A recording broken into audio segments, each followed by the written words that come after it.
Coming up next on Beyond the Clef, I'm here with Mark Ford, and we're going to talk about the percussion at the University of North Texas and what he's been doing there. We're going to talk about the etudes in the all-state process and some general percussion knowledge, and then also some ideas that he has for those trying to teach percussionists in the public school. So that's coming up next on Beyond the Clef. Beyond the Clef is presented by Director's Choice. All right, so I'm here with Mark Ford, and you're actually a little bit of a legend. I have a friend that works over here, and they were starstruck when you came by, I must admit. Oh my, okay. He needs to get out more often. Yeah, maybe that's it. Yeah, exactly. That's true. Yeah. So you are the coordinator of percussion at the University of North Texas. That's right. Right. And how long have you been there? I've been there 20 years now. Great. Okay, cool. I know my way around now. Yeah. So tell me a little bit about what you do there. My job is to teach percussion, obviously, and to create an atmosphere where our students can grow and be creative. Because this percussion program in North Texas isn't a traditional program, we have a huge world music program. So in addition to traditional percussion ensembles, we also have groups like 2 steel drum bands, a gamelan, African ensembles, 2 Afro-Cuban ensembles, a South Indian ensemble, Brazilian. We have a really good drum line, by the way, too. I mean, there are so many ensembles and ways for students to apply themselves. My job, I feel, is to coordinate and to create the opportunity for the students and the teachers to really see what's possible. Right. Okay. We have a huge studio, by the way, and these students, they do things that we would never imagine sometimes, in good ways. Sometimes bad, but usually in good ways. And really, it's a really unique place. So that's really my job, is to kind of oversee what's happening and try to help these students and teachers be the best they can be. Okay. And so what is your overall philosophy, you think, for a percussion student and what you want them to learn at North Texas by the time they're out? Wow, that's a big question. It is. I think what we want them to be is musical and expressive, and to realize that to play music well is not about necessarily putting the right note in the right place, but to have some form of expressive feeling and connection with the music. And of course, there's many details that we talk about with percussion. There's so many instruments that they have to master to be able to be competitive in this day's market. So I think for us, it's really about, we want them to be great listeners. We feel like if they're going to be great musicians, we want them to be great listeners. And they have to start with themselves. We want them to listen to themselves, not to say how good I am or how bad that is, but really to know how to listen carefully, critically, and be able to say the question, how do I make this better? And then know the steps of how to make it stronger. And once they're able to do that, then really they don't need a teacher like we are, like traditional teachers. Now we're talking just about the music. So I think that's the foundation of the goal. But there's lots of subsets on goals like this. Right.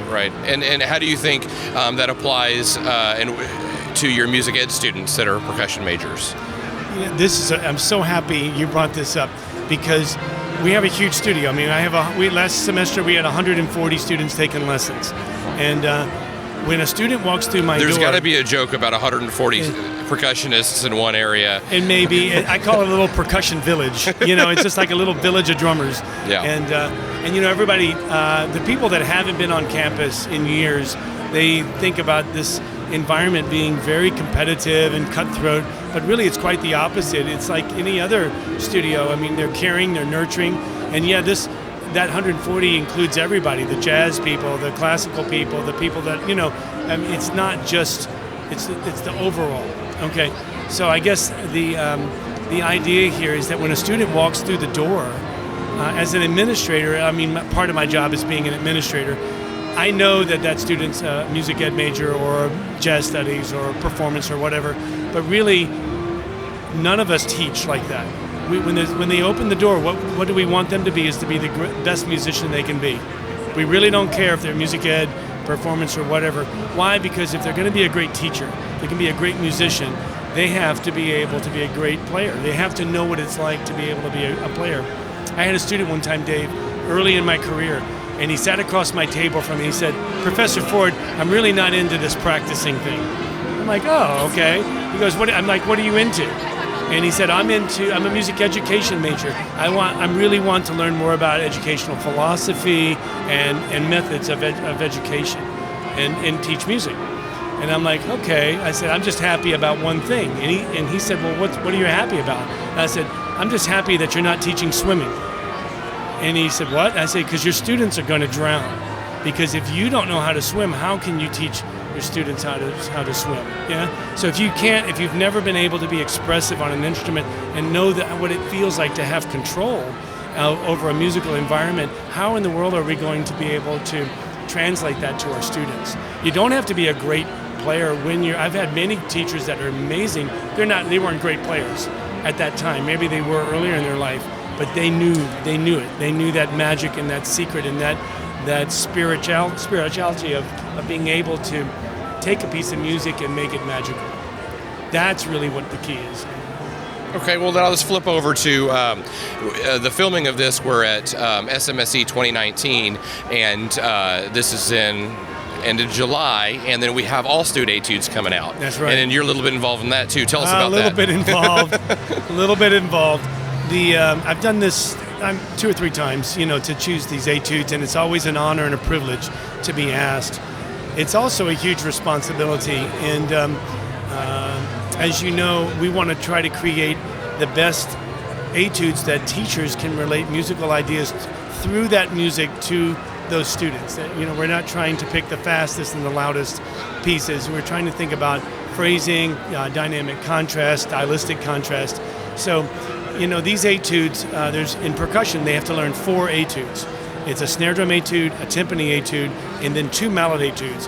One of the mallet etudes is for 2 mallets and one's for 4 mallets. So they have a lot of music to learn. And it's a real privilege. And I just gave a clinic about an hour ago on it, and it was super rushed. They gave me 25 minutes to present everything, and it was like, oh no. Yeah, I know. They've got so much to do right now at the clinic. But can I talk about one of the requirements? I opened my big mouth about the 4 mallet etude because the piece that they're playing is written for a 5-octave marimba, but it's been adapted to play on a 4 1/3, and that's what's required.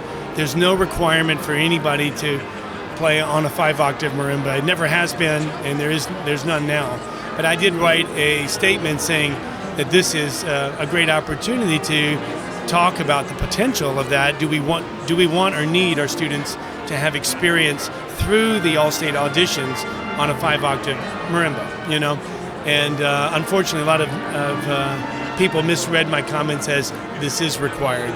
And as you may know, a lot of schools financially just don't have the resources to buy an instrument of that cost.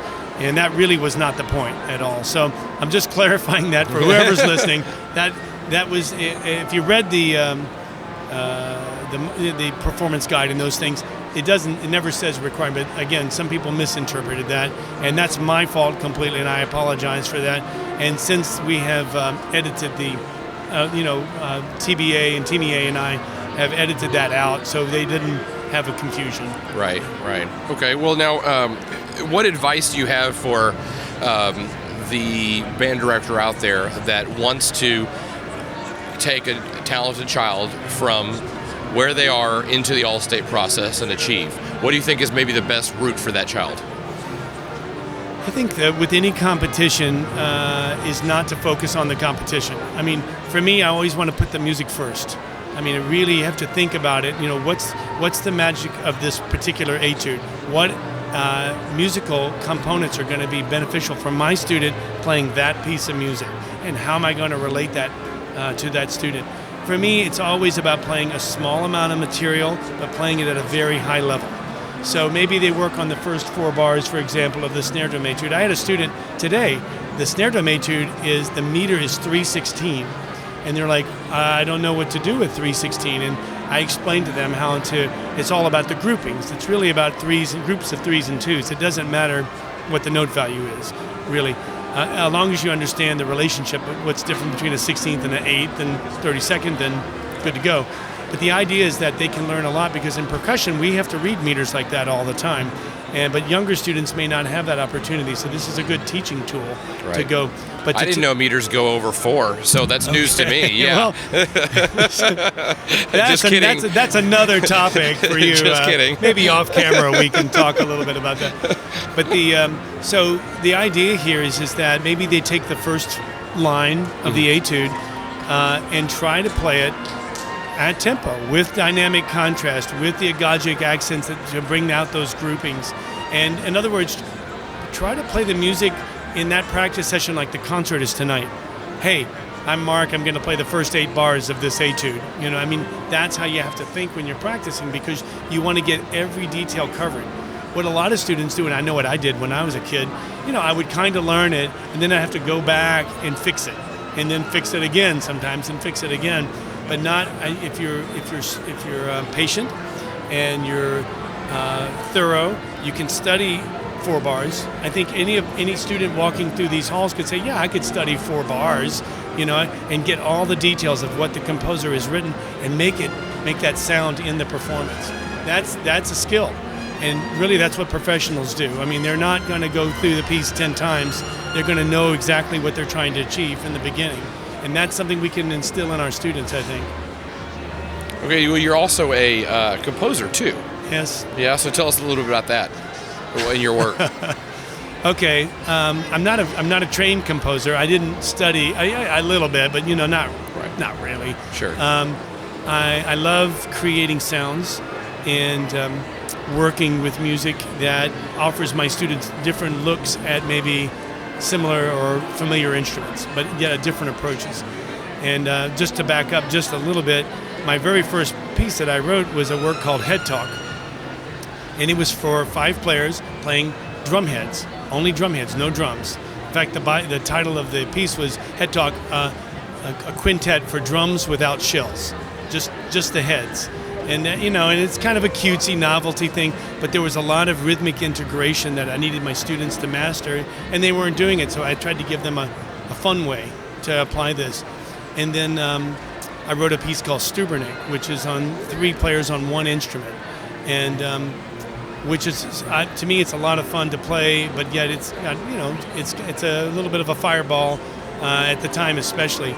Well, I would send my music to publishers, and they all said, no one's ever going to play this. I'm not going to, they're not going to publish this piece. And so I got frustrated a little bit, so I said, I'll just make my own company.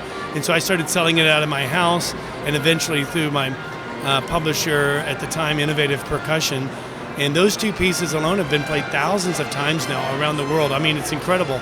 And that gave me confidence that, hey, I can do this. I can go on further and do bigger works. And my later, bigger pieces here lately have been 2 works for concert band and orchestra. One called Stubernick Fantasy, which takes that original piece with concert band and orchestra. We've played it in Europe. I performed it at Midwest with Eugene Corporon conducting the Lone Star Wind Orchestra rather. And we played it at UNT and recorded it. And then another piece called The Awakening, or Przebudzenie in Polish, which means the awakening, and it's a fanfare. Those are my 2 concert band pieces that I've done. I just thoroughly enjoy it.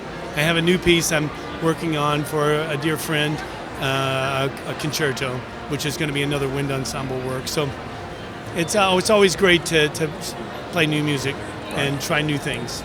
Right. And I'm always constantly not struggling, but constantly seeking out percussion ensembles of various levels for my students, because sometimes those kids just need so much more content, because sometimes sitting in the back of the second band and you're doing that percussion music, that music is easy for the kids. Yeah. And so what is, maybe for a middle school director like me, what is some advice you have going out and seeking out music?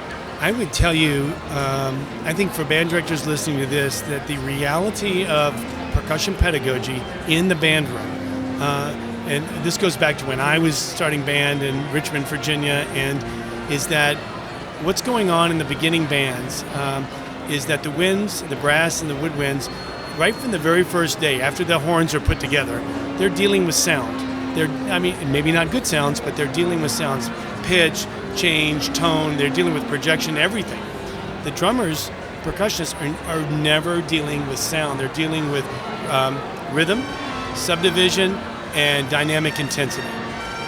Never about sound. No one ever asked the young drummer, hey, how does that snare drum blend with this clarinet? I'm like, you want it on 3? Or, where do you want it? So I think when you're choosing percussion ensemble music for a younger group, you've got to think about pieces that they can relate to the concert band music and or to the orchestra if they're doing that as well. So what I'm trying to say is that we've got to put an emphasis on making percussionists to be great listeners. I'm talking about phrase direction, how a phrase cadences, where do they breathe, where should I breathe with this piece? How about blend? What's my role? Do the clarinets have the melody here? So what am I supposed to do with these 16th notes? So we've got to start thinking about sound.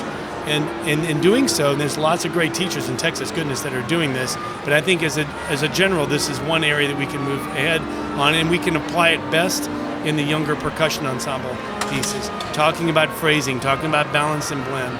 Doesn't matter if you're playing in Carnegie Hall or in your gymnasium, those issues about balance are still present in every ensemble. If the student is aware, they can really make a difference and have a better experience with the music.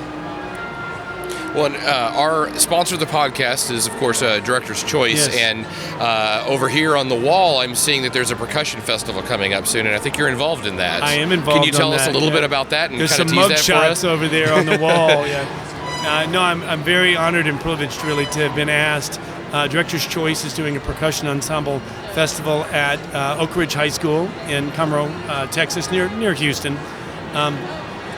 And they've invited myself and very distinguished panel, Dr. Brian West from TCU School of Music, and Dr. Brian Zader from Texas A&M at Commerce. And so it'll be the three of us listening to percussion ensembles. And here's the cool part, is that, it's a festival. So we're going to give comments, and there's two of us that give comments, and the third, one of the judges in a rotation, will be talking with the ensemble that just performed. So we can have 10 to 15 minutes, or I'm not exactly sure of how long it'll be, but the idea is to get instant feedback while those kids still have that experience fresh in their mind, and the directors, to talk about things that went great, things that maybe could be a little bit better, tuning choices, all kinds of issues that could come up, and based on the notes that we took while they play, of course. So it's a really exciting thing. In to my knowledge, this would be only two. There's only one other festival that does that, and that's the Music for All Festival in Indianapolis. They have a festival similar to this in that same style, but we need to have more of it. It's nice getting one down south, too.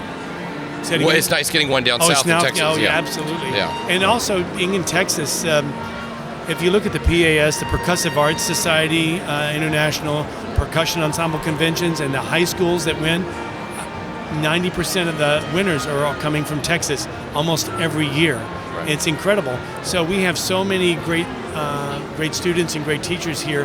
This is a festival where we can showcase that, and also, in my opinion, get these professionals' opinions to be one-on-one with the ensemble to help them. I'm very excited about it. Yeah, and of course, we'll put this up on the screen, the link to how people can find out some more information, and for our audio listeners, they can check it out on our YouTube and be able to find that.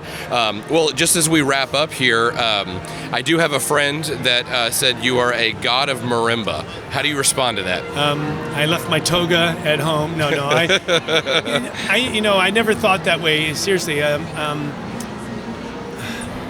I never really thought that way as a player, and really, I didn't make my first recording until I'd been teaching college for 13 years. I really was, my job as a teacher. I'm a teacher. That's my love, that's my passion, but I'm a player too. I love to play, and I play a lot of different instruments, and the marimba it's kind of like the piano of the percussion world. It's something that can connect everything together. And because you have register, you have a large range, you're able to play melodic and music, transcriptions, original music, 12-tone serialized pieces, anything could be there.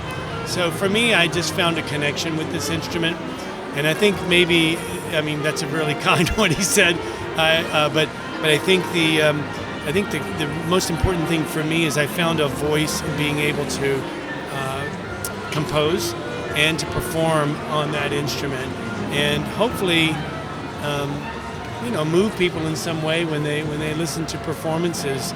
I mean, that's really what it's about, right? So, that's my take on it. Well, Mark Ford, thank you so much for being on the program and coming to visit us today. We really appreciate it. I'm very happy to be here, and really exciting conference as well. So great you guys are here. Yeah. Thanks for joining us for this episode of Beyond the Clef. For more great content, subscribe on our website at beyondtheclef.com. And be sure to follow us on YouTube, iTunes, SoundCloud, and Facebook.